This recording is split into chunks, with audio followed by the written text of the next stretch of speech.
Hello, I'm Tanya Whitwer, and this is week 2 of Leadership in Challenging Times. We were very deliberate in choosing the title for the topic, Leadership in Challenging Times, not Leadership in a Pandemic, and this week isn't providing pastoral leadership in a pandemic, but clearly the reason that we've pulled together this unit is the current circumstance that the world is facing, coping with kind of a pandemic. We can't really see the end of it yet, despite how well Australia has managed it till now. When I was at seminary, there was nothing in the handbook that was called pastoral care in a pandemic, and yet I didn't come to this, just as you didn't come to this, with nothing. We hadn't rehearsed for a pandemic, but we have the foundations for responding appropriately. For example, we know that all pastoral leadership takes place in a multi-layered context that evolves and changes over time. So nothing different about that. That's just part of that continuity. And the foundation for the kind of stuff that we're exploring over these weeks is a foundation that's come out of not only general research experience around the topics, but specifically from times when there has been disasters or crises, learning from those situations to apply the learning to this current situation. And in presenting this topic, we're not thinking just about this period of time, but we're hoping that the information is useful each time you, your congregations, come up against the next big thing, the next big crisis, the next big disaster. So the things that I'm going to cover, I want to explore addressing collective trauma. So yes, I will define collective trauma. I want to explore a potential pathway of healing for faith communities through and beyond the pandemic. I will explore 5 principles of care that were named by a panel of international experts in disaster recovery that for us to think about how they apply in a church setting, in a faith community setting, for a pandemic, particularly thinking about while it's still active as it is now. And then I briefly want to touch on some key points regarding 2 further phases of the healing pathway.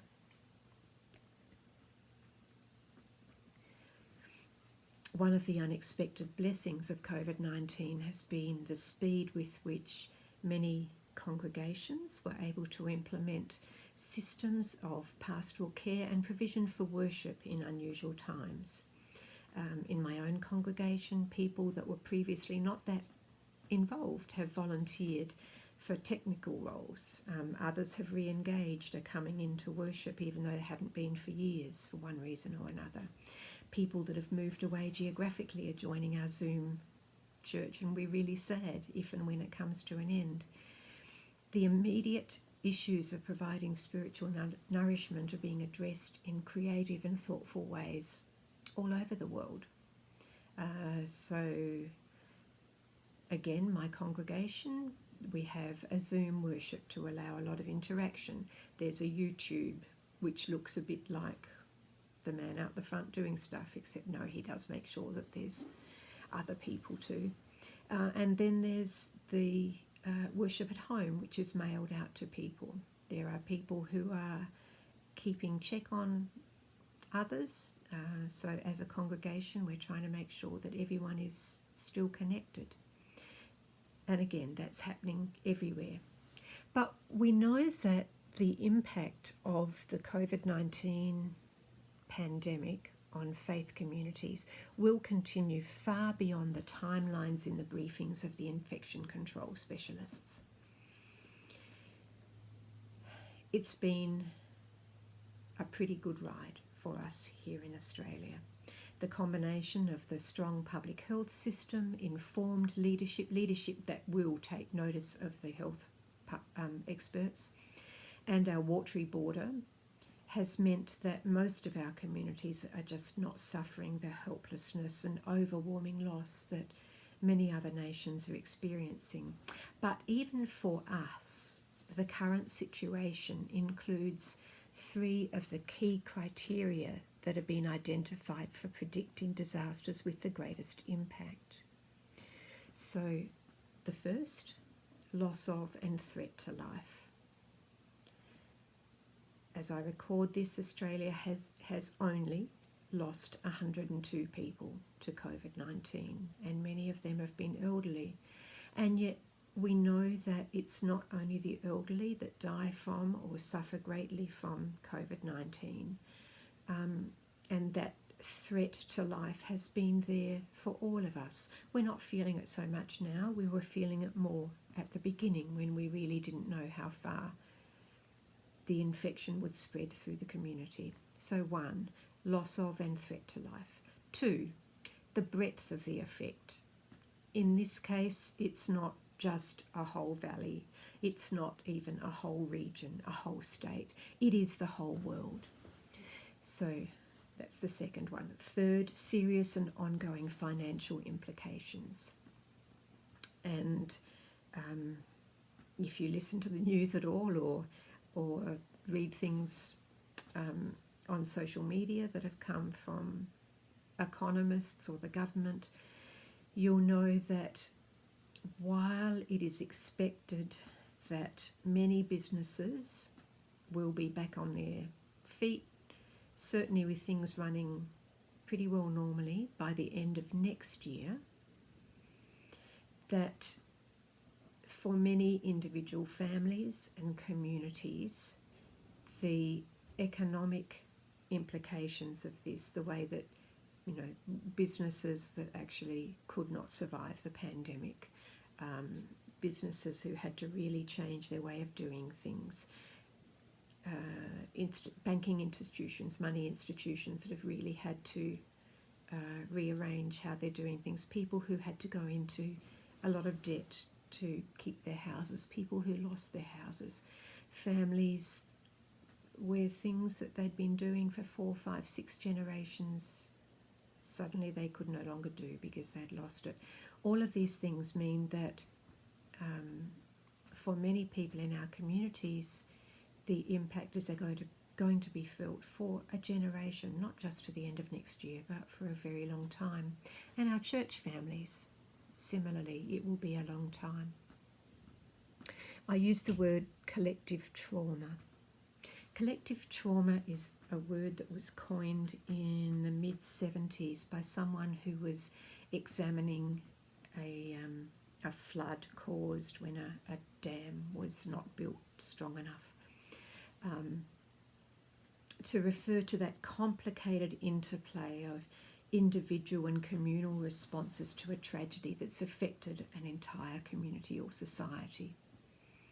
And Erickson, who was the person that first came up with the word, described collective trauma as causing a blow to the basic tissues of social life that damages the bonds attaching people together and that breaks down the sense of community. We Christians know the concept well through the Hebrew Scriptures record of exile, through the New Testament story of the trauma experienced by Jesus' followers after his death, by the struggles of the early church. The church will be changed by this pandemic, and how we respond will determine whether this is a change towards vitality or a decline, an accelerating part of decline. Now, charts of healing from collective trauma can help us to think about and talk about community response and even think about our own personal experience. So this chart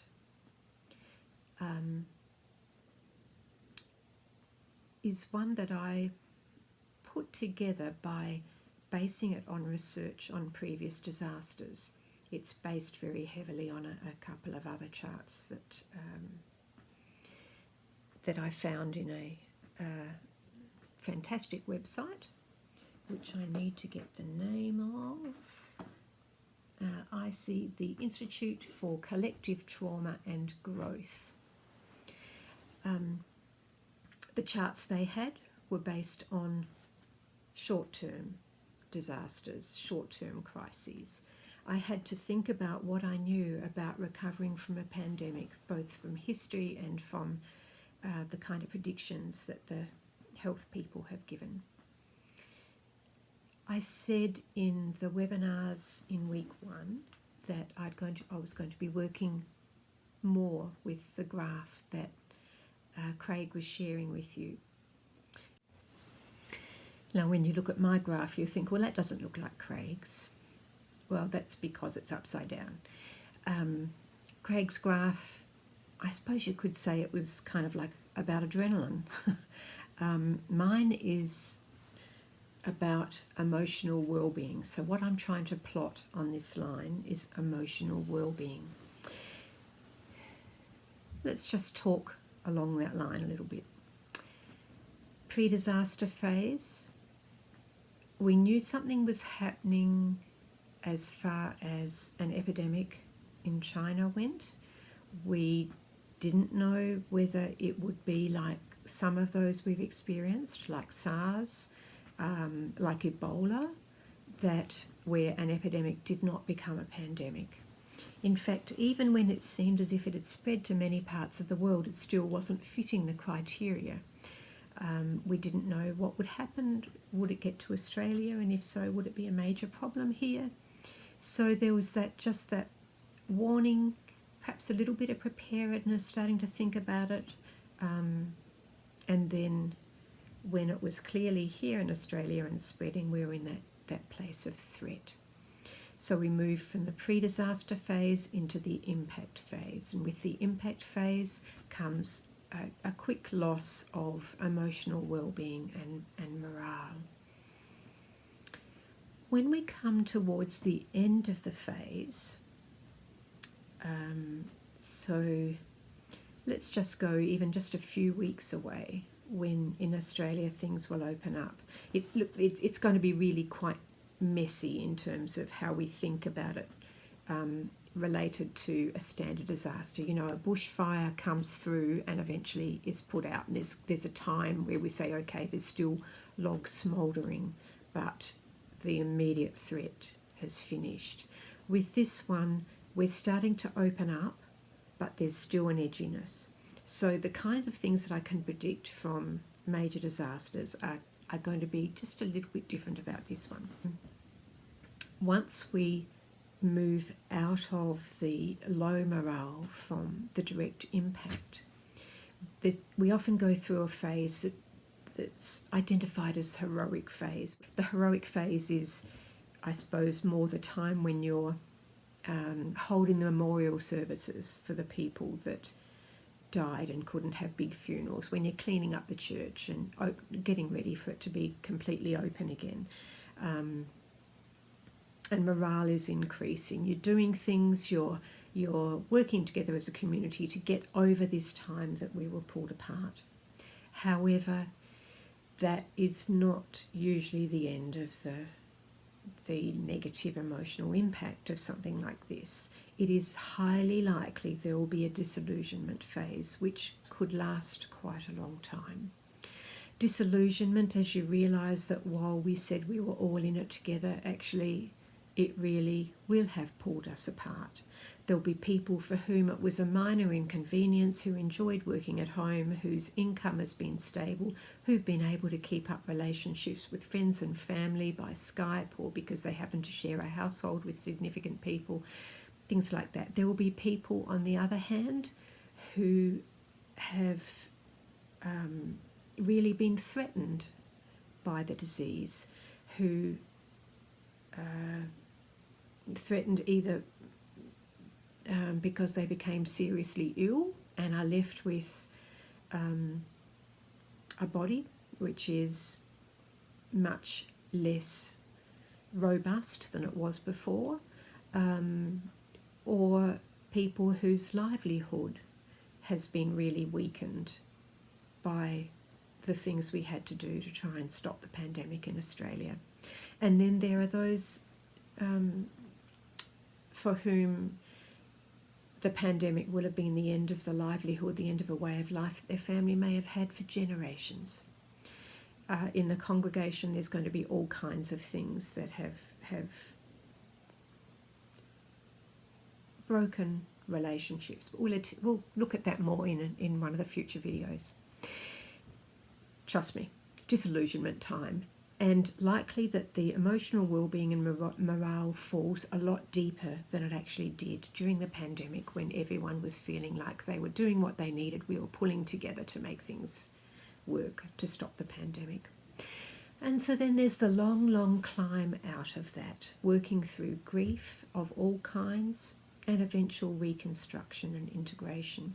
And it is reconstruction. I need to be careful how I define that word. We're not expecting things will go back to normal. It will be a new normal. I'm really hoping it'll be a new and vital and wonderful normal. And on that same graph, I suppose looking at the top, the labels I've given there, where initially there's the trauma, the distress, the isolation, then moving into the phase of grief and disillusionment, and finally getting into the phase of integration.